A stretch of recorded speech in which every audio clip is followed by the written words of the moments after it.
Subscribe करिए हमारे channel target UP TET CTET को और बेल आइकन को दबाइए। हेलो फ्रेंड्स, मैं रेनू स्वागत करती हूँ आप सभी भावी अध्यापक एवं अध्यापिकाओं का आपके अपने channel target UP TET CTET में। दोस्तों, हम लोगों ने पिछली क्लास में पढ़ा था अरबों के आक्रमण के बारे में और किस तरीके से भारत में इस्लाम का उदय हुआ था। उसके अंतर्गत हम लोगों ने देखा था कि महमूद गजनवी ने किस तरीके से भारत पर आक्रमण किया था और उसने किस तरीके से बहुत सारा धन हमारे देश से लूटा था। इसके साथ ही साथ हमने मोहम्मद गोरी के बारे में भी पढ़ा था और मोहम्मद गोरी के विषय में हमने पढ़ा था। साथ ही साथ मोहम्मद गोरी ने भी बहुत सारे युद्ध किए थे। आपने देखा था तराइन का युद्ध देखा था, जो कि किस तरीके से बहुत ही भीषण युद्ध हुआ था। और साथ ही साथ जो मोहम्मद गोरी था उसका जो गुलाम था कुतुबुद्दीन ऐबक, यहाँ से गुलाम वंश की शुरुआत होती है। दोस्तों, दिल्ली सल्तनत, यहाँ पर आज का जो टॉपिक है वो दिल्ली सल्तनत है और इसके अंतर्गत हम पढ़ने वाले हैं गुलाम वंश के बारे में। तो ये आप याद रखिएगा कि जो कुतुबुद्दीन ऐबक था जिसने गुलाम वंश की स्थापना की थी, वो क्या था? वो एक गुलाम था। किसका? मोहम्मद गोरी का। तो दोस्तों, अब यहाँ से हम देखेंगे, अब यहाँ पर देखिए सबसे पहले गुलाम वंश है 1206 से 1290 ईस्वी तक, फिर खिलजी वंश 1290 से 1320 ईस्वी तक, फिर तुगलक वंश है 1320 से 1414 ईस्वी तक, फिर सैयद वंश आता है 1414 से 1451 ईस्वी तक और ये एकमात्र शिया वंश था। इसके बाद लोधी वंश आता है 1451 से 1526 तक, भारत का प्रथम अफगान वंश कौन था? लोधी वंश था। अब सबसे पहले हम गुलाम वंश देखेंगे।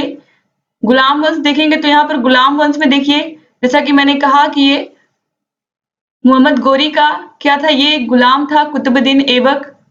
अब यहाँ पर देखिए जो कुतुबुद्दीन ऐबक का कार्यकाल है वो है 1206 से 1210 ईस्वी तक। इसको उपाधि किसकी मिली थी? इसको उपाधि मिली थी कुरान खां लाख बख्श। लाख बख्श की उपाधि क्यों मिली थी? क्योंकि इसको मोहम्मद गोरी ने इसको लाख बख्श में खरीदा था एक गुलाम के रूप में। उसको पील बख्श भी कहा जाता है और राजधानी क्या थी उस समय इसकी? लाहौर थी। इसने मलिक या सिपह सलाहकार की उपाधि धारण की थी। 1208 ईस्वी में इसने गोरी के भतीजे गयासुद्दीन महमूद से दास्ता मुक्ति प्रमाण पत्र प्राप्त किया था। यानी कि 1208 ईस्वी में इसने गोरी के भतीजे से यानी कि गयासुद्दीन महमूद से दास्ता मुक्ति का प्रमाण पत्र प्राप्त किया था। अब प्रमुख इमारत इसने क्या बनवाई थी ये आप देख लीजिए।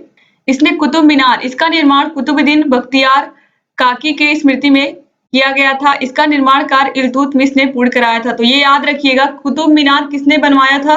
शुरू किसने करवाया था? कुतुबुद्दीन ऐबक ने। लेकिन इसको कंप्लीट किसने करवाया था, यानी कि इसका निर्माण कार्य पूरा किसने करवाया था?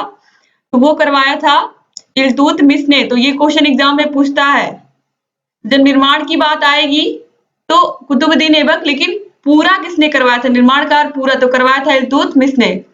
कुव्वत उल इस्लाम मस्जिद, यह भारत में निर्मित प्रथम मस्जिद है। यह राय पिथौरा कॉम्प्लेक्स दिल्ली में है। तो ये भी याद रखिएगा, भारत में निर्मित प्रथम मस्जिद कौन है? कुव्वत उल इस्लाम मस्जिद, और ये कहाँ है? दिल्ली में स्थित है। इसके बाद ढाई दिन का झोपड़ा भी कुतुबुद्दीन ऐबक ने बनवाया था। इसके बाद देखिए 1210 ईस्वी में लाहौर में चौगान पोलो खेलते समय घोड़े से गिरने के कारण कुतुबुद्दीन ऐबक की मृत्यु हो जाती है। अब इसके बाद आता है आराम शाह। आराम शाह का जो कार्यकाल है 1210 ईस्वी से 1211 ईस्वी। जैसा कि इनका नाम है उसी तरीके से यहाँ पर ये सिर्फ और सिर्फ एक ही साल तक शासन कर पाए, क्योंकि इनका नाम ही था आराम शाह। अब इसके बाद देखिए इल्तुतमिश आते हैं 1211 ईस्वी में और ये काफी लंबे समय तक शासन करते हैं। 1236 ईस्वी तक इनका शासनकाल रहता है। अब इल्तुतमिश के बारे में आप ध्यान से देखिए, क्योंकि इल्तुतमिश ने ही, जैसा कि आपने देखा अभी, कुतुब मीनार का कार्य पूरा करवाया था, निर्माण कार्य को पूरा करवाया था। इसे दिल्ली सल्तनत का वास्तविक शासक कहा जाता है। किसको? इल्तुतमिश को। इसने अपनी राजधानी लाहौर से दिल्ली स्थानांतरित की थी। इसने इक्तेदारी व्यवस्था प्रारंभ किया। इक्ता शब्द अरबी भाषा का है। आगे चलकर अलाउद्दीन खिलजी ने इक्तेदारी व्यवस्था को समाप्त कर दिया था। इसने चांदी के टका तथा तांबे के जीतल सिक्कों का प्रचलन किया था। याद रखिएगा कि चांदी के टका तथा तांबे के जीतल सिक्कों का प्रचलन किसने चलाया था? तो इल्तुतमिश ने चलाया था। एग्जाम में ऐसे ही क्वेश्चन पूछेगा। इसके बाद देखिए इसके सिक्कों ऊपर भगवान शिव, नंदी तथा त्रिशूल की आकृति है। इसने अपने प्रमुख 40 गुलामों का एक दल तैयार किया था, जिसे दल चालीसा या दले चहलगामी कहा जाता था। याद रखिएगा कि किसने 40 गुलामों का एक दल तैयार किया था, तो किसने तैयार किया था? इल्तुतमिश ने तैयार किया था। ये एग्जाम भी क्वेश्चन में पूछता है, या दल चालीसा या दल ए चहलगामी किसने शुरू किया था अपने 40 गुलामों के साथ? ये शुरू किया था इल्तुतमिश ने। 1221 ईस्वी में चंगेज खान दिल्ली की सीमा तक आ गया था। 1229 ईस्वी में इल्तुतमिश दिल्ली सल्तनत का पहला शासक था जिसने सुल्तान की उपाधि धारण की थी, और इसे एक गुंबद निर्माण का पिता भी कहा जाता है। तो ये भी आप याद रखिएगा इल्तुतमिश को। इसके बाद देखिए, नसरुद्दीन महमूद की कब्र पर सुल्तानगढ़ी का मकबरा बनवाया गया था। 1236 ईस्वी में इसकी मृत्यु हो गई और इसका मकबरा दिल्ली में स्थित है। इसके बाद रुकनुद्दीन फिरोज शाह का कार्यकाल होता है 1236 ईस्वी में, और उसी समय रजिया सुल्तान आती हैं। तो रजिया सुल्तान का कार्यकाल आप देख सकते हैं 1236 ईस्वी से लेकर के 1240 ईस्वी तक 4 साल तक रहता है, और ये दिल्ली सल्तनत की मात्र एक महिला शासिका रही हैं, रजिया सुल्तान। रजिया सुल्तान के बारे में आप सभी लोगों ने ऑलरेडी सुना होगा, आपने मूवी भी देखी होगी, मूवी भी बनी है इनके नाम से। तो रजिया सुल्तान भारत की एकमात्र, दिल्ली सल्तनत की एकमात्र महिला शासिका रही हैं। रजिया ने अबिसिनिया के निवासी जलालुद्दीन को अमीर एक आखुर के पद पर नियुक्त किया था। 1240 में कैथल नामक स्थान पर रजिया तथा अल्तुनिया की हत्या कर हिंदू डाकुओं द्वारा कर दी गई थी।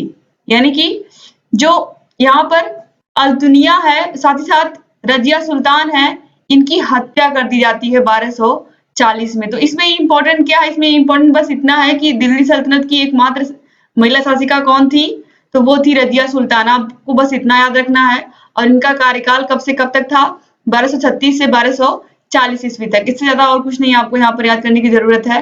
अब इसके बाद आते हैं कुछ और शासक, लेकिन ये शक्तिशाली नहीं होते हैं और ना ही बहुत ज्यादा कर्मठ होते हैं। जैसे कि बहराम शाह आता है 1240 से 1242 ईस्वी तक।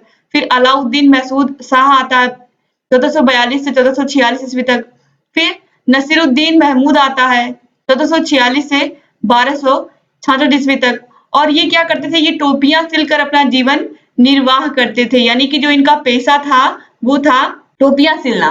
अब इसके बाद देखिए, इसके बाद जो आता है वो आता है बलबन। और ये बलबन बहुत ही बढ़िया से शासन करता है। और किस तरीके से, यहाँ पर देखिए, गुलाम वंश में गयासुद्दीन बलबन 1266 से लेकर के 1286 ईस्वी तक ये शासन करता है। वास्तविक नाम इसका है बहाउद्दीन, और उपाधि इसको मिली है नियाबत ए खुदाई, ईश्वर का प्रतिनिधि, या जिल ए इलाही, ईश्वर की छाया। तो इसको किसकी उपाधि मिली थी? नियाबत ए खुदाई, जिल ए इलाही।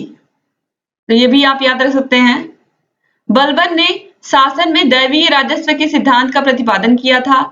इसने स्वयं को फिरदौसी के शाहनामा में वर्णित अफरासियाब वंश का वंशज बताया था। इसने फारसी परंपरा के अनुसार दरबार में पाबोश और चूमना, पाबोश पैर चूमना तथा सिजदा प्रथा का प्रारंभ किया था। यानी कि ये पाबोश थी, पाबोश एक प्रथा थी जो कि इसने चलाई थी। यहाँ पर आप देख सकते हैं बलबन ने किस तरीके से, पाबोश का मतलब होता है पैर चूमना। यानी कि दरबार में जाते समय, मतलब दरबार में कोई इनकी आया है तो उसको क्या करना पड़ता था?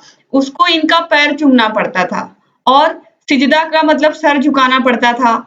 इसने फारसी नववर्ष पर मनाए जाने वाले उत्सव नवरोज को मनाना प्रारंभ किया। बलबन ने अपने विरोधियों की समाप्ति के लिए रक्त और लौह की नीति का पालन किया। बलबन ने दल चालीसा को समाप्त कर दिया। जैसा कि आपने देखा था कि इल्तुतमिश ने दल चालीसा यानी कि 40 गुलामों का समूह उसने बनाया था, और उनको जहां भी जाता था उनको साथ लेके जाता था। तो बलबन ने क्या किया? उस प्रथा को समाप्त कर दिया। बलबन ने दीवान ए विराजत वित्त विभाग, दीवान ए आरिज सैन्य विभाग तथा दीवान ए वरीद गुप्तचर विभाग की स्थापना की थी। अमीर खुसरो और अमीर हसन देहवली इसके दरबार में रहा करते थे। तो दोस्तों अब यहाँ पर देखिए, इसके बाद गुलाम वंश का अंतिम शासक था शमसुद्दीन क्यूमर्स। ये अंतिम शासक था और इनका कोई बहुत ज्यादा कार्य व्यवहार का वर्णन नहीं है। और आप लोगों के बुक में बहुत ही संक्षेप में सभी वंशों को एक ही टॉपिक में दे दिया है, लेकिन यहाँ पर मैं विस्तार से आपको सभी वंश के बारे में पढ़ाऊंगी खिलजी वंश के विषय में। अब यहाँ पर आप सिर्फ आज देख रहे हो गुलाम वंश, गुलाम वंश के बाद अगले टॉपिक में आप देखोगे खिलजी वंश। इसके बाद जितने भी हैं अलग अलग वंश, सभी के विषय में आप अलग अलग टॉपिक में पढ़ोगे, क्योंकि बुक में एक साथ दे दिया है एक ही चैप्टर में, लेकिन यहाँ पर एक ही चैप्टर में खत्म करना दोस्तों नामुमकिन है, क्योंकि बहुत ही अच्छे से आपको समझना है। अगर अच्छे से आप नहीं समझे रहोगे तो एग्जाम में अच्छे से नहीं करके आ पाओगे आप, क्योंकि ये इतिहास है और इतिहास को अच्छे से समझना पड़ता है। अब देखिए अमीर खुसरो के बारे में आप जान लीजिए। इनका जन्म 1253 ईस्वी में हुआ था। जन्म स्थल इनका है पडियाली गांव, एटा में पड़ता है ये, आप देख सकते हैं।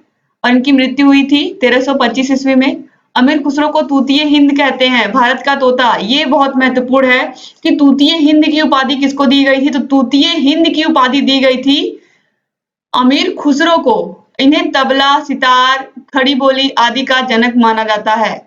ये सूफी संत शेख निजामुद्दीन औलिया महबूब ए इलाही के शिष्य थे। ये भी आप याद रखिएगा कि ये शेख निजामुद्दीन औलिया के शिष्य थे। इसके बाद दोस्तों देखिए, इन्होंने दिल्ली सल्तनत के 8 सुल्तानों का शासन देखा था और इनकी प्रमुख रचनाएं हैं नूह सिपहर, यानी कि जिसमें भारत को स्वर्ग कहा गया है, और देवल रानी, तुगलकनामा। तो इस तरीके से यहाँ पर आपने देखा कि जो गुलाम वंश था उसमें कौन कौन से शासक हुए थे, उन्होंने कौन कौन से काम किए थे, और साथ ही साथ उन्होंने किन किन भवनों का निर्माण कराया था, या किस तरीके से उन्होंने क्या क्या निर्माण कार्य कराए थे। जैसे कि कुतुबुद्दीन ऐबक ने क्या क्या निर्माण कराए थे, 2.5 दिन का झोपड़ा बनवाया था।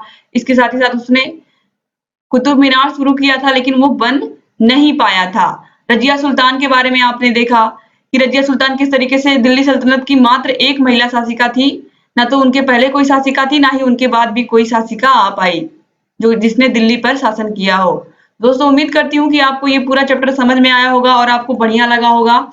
इसके बाद हम अलाउद्दीन खिलजी यानी कि खिलजी वंश के विषय में पढ़ेंगे और किस तरीके से उसमें कौन कौन से शासक हुए और उन्होंने क्या क्या कार्य किए, इसके विषय में पढ़ेंगे।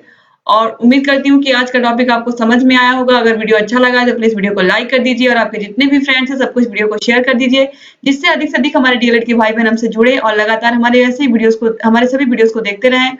और लगातार आप लोग ऐसे अपने प्यारे प्यारे अच्छे अच्छे कमेंट्स हमें करते रहा करिए दोस्तों, क्योंकि आपके कमेंट से हमें बहुत प्रोत्साहन मिलता है और बहुत अच्छा लगता है कि आप लोग वीडियो को इतना लाइक करते हो और लगातार हमारे प्रयास को सराहते रहते हो। तो दोस्तों अगर हमारे चैनल पर आपको सभी वीडियो अच्छी लगे तो प्लीज सभी वीडियोस को ऐसे ही देखते रहिए। और अगर अभी तक आपने हमारे चैनल को सब्सक्राइब नहीं किया तो प्लीज तुरंत सब्सक्राइब कर दीजिए और बेल आइकन यानी कि जो घंटी का निशान है उसको जरूर दबा दीजिए, जिससे हम जो भी नई वीडियोस बनाते हैं उसका नोटिफिकेशन आपके पास समय से पहुंच जाए। इसके साथ आप हमारे व्हाट्सएप ग्रुप से भी जुड़ सकते हैं। व्हाट्सएप ग्रुप का नंबर है 7705954549। इसके साथ आप हमारे टेलीग्राम चैनल से भी जुड़ सकते हैं। टेलीग्राम चैनल का लिंक आपको डिस्क्रिप्शन बॉक्स में मिल जाएगा। साथ ही साथ आपको जितनी पिछली क्लासेस हमने पढ़ाई हैं, सभी सब्जेक्ट की जितनी भी क्लासेस हम चलाते हैं, उन सभी वीडियोस की प्लेलिस्ट की लिंक आपको इसी वीडियो के नीचे डिस्क्रिप्शन बॉक्स में वो भी मिल जाएगी। आप डिस्क्रिप्शन बॉक्स में जाकर के सभी वीडियोस को देख सकते हैं। दोस्तों उम्मीद करती हूँ कि आपको ये सभी वीडियोस अच्छे लग रहे होंगे जो हम लगातार आप लोग लेकर के आ रहे हैं, और आगे भी आप लोग ऐसे वीडियोस लेकर के आते रहेंगे। बस आप लोग हमारे चैनल से बने रहिए और लगातार सभी वीडियोस को देखते हुए रहिए। मिलते हैं नेक्स्ट वीडियो में, तब तक के लिए